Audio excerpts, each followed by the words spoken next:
राम राम साहब। सत्येंद्र सिंह की खमा घनी।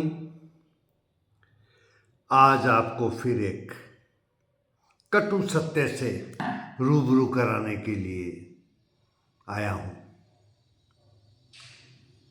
नशा मुक्ति केंद्र आप सुनते ही लगता है कि कोई शराब, आज से कुछ सालों पहले तक 15-20 साल पहले तक सिर्फ शराब की लत के लोगों को नशा मुक्ति केंद्रों में भेजा जाता था। धीरे धीरे ड्रग्स, जिसको हेरोइन और केमिकल ड्रग्स हैं, एमडीएम ये वगैरह, उनकी लत लगे हुए बच्चे, युवक, युवतियां, पुरुष, महिलाएं को डी एडिक्शन सेंटर में भर्ती कराते थे, क्योंकि भर्ती नहीं कराएंगे तो वह खुद का जीवन तो बर्बाद कर ही रहे हैं, समाज के लिए भी एक बोझ है। लेकिन अभी कुछ दिन पहले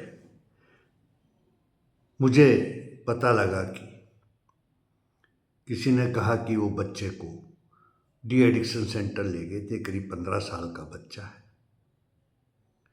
पूछने पर पता चला कि वह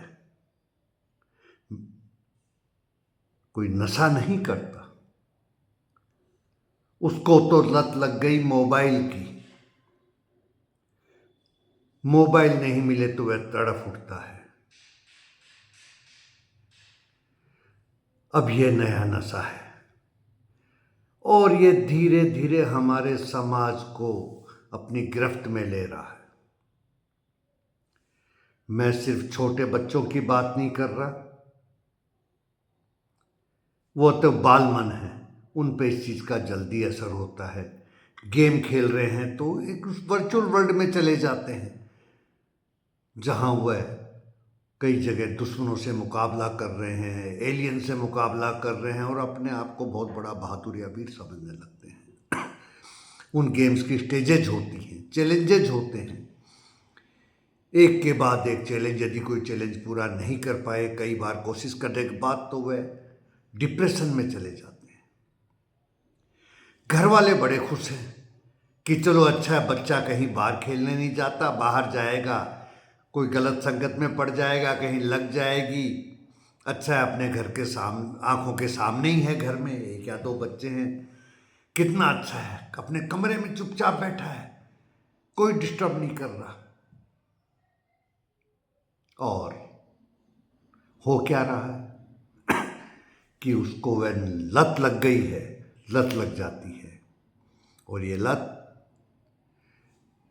शराब, अफीम, गांजा, चरस के नशे की तरह ही बहुत ही खतरनाक है। उन नशों से तो हम ध्यान रखते हैं कि हम और अपना परिवार, बच्चे दूर रहें, लेकिन इस नशे के लिए तो हम प्रोत्साहन देते हैं। कई बार कहते नहीं नहीं बच्चा तो पढ़ाई कर रहा है, हम ये नहीं देख रहे कि वो स्क्रीन पर टाइम कैसे बिता रहा है। कहीं सामाजिक कार्यक्रम में जाना हो तो मना करता है कि नहीं नहीं रहने दीजिए, आप लोग होके आइए। हम भी खुश हैं कि चलो नहीं अच्छा है, बच्चा है, घर पे रहेगा, घर का ध्यान भी रह जाएगा, क्योंकि आजकल एकल परिवार और शहरों में तो सुरक्षा भी एक बड़ी समस्या बन चुकी है। लेकिन ये बीमारी सिर्फ संभ्रांत लोगों को नहीं लग रही है, सिर्फ मिडिल क्लास लोगों को नहीं लग रही है। ये बीमारी तो साधारण इंसानों, साधारण लोगों में भी घर कर चुकी है। आप सड़क पर चलते हुए देखते होंगे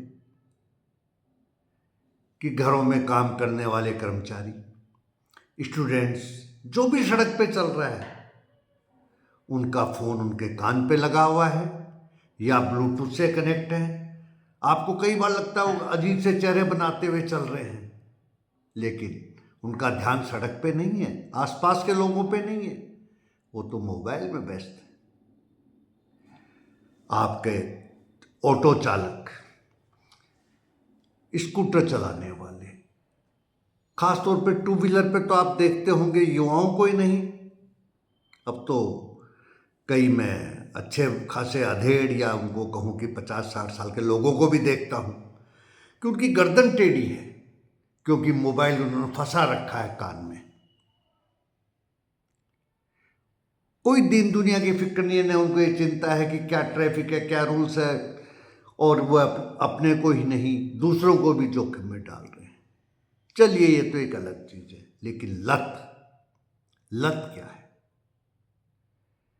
परिवार में 10 जने 15 जने लोग, परिवार नहीं, परिवार में तो 10-15 भी इकट्ठे सपने में ही हैं या बहुत ही रेयर हैं, या हमें अपना बचपन याद करना पड़ेगा।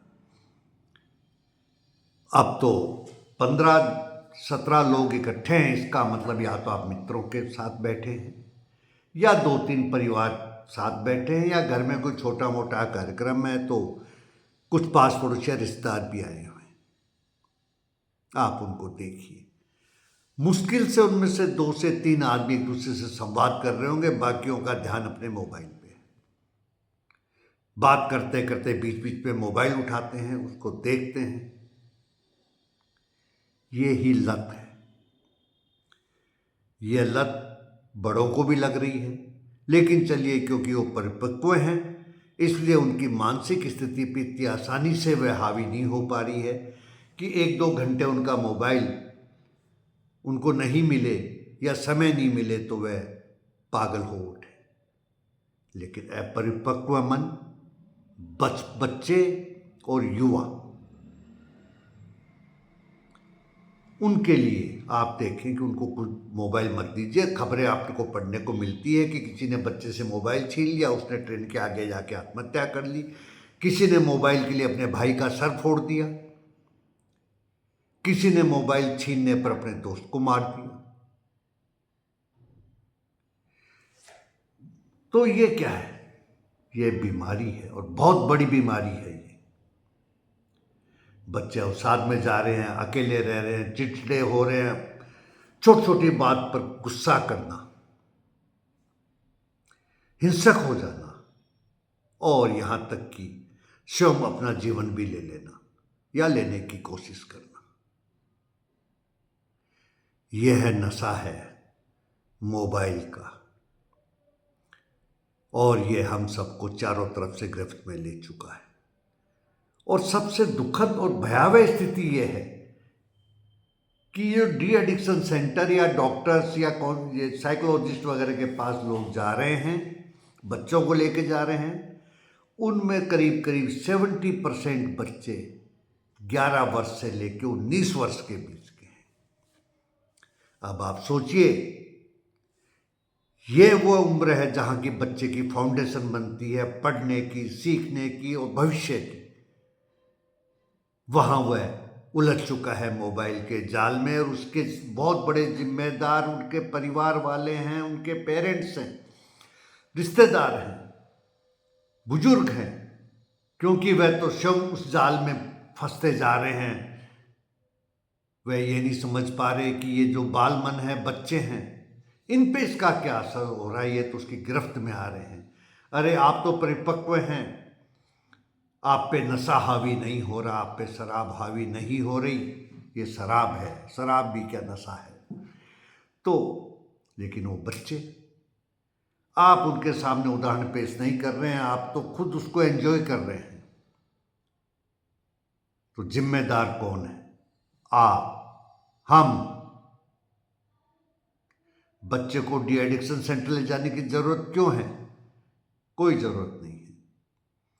हम अपने परिवार का माहौल ऐसा बनाएं, घर का माहौल रखें कि कम से कम जब परिवार के सदस्य एक साथ बैठे, खासतौर पे खाना खाते समय, तो कोई मोबाइल नहीं हो।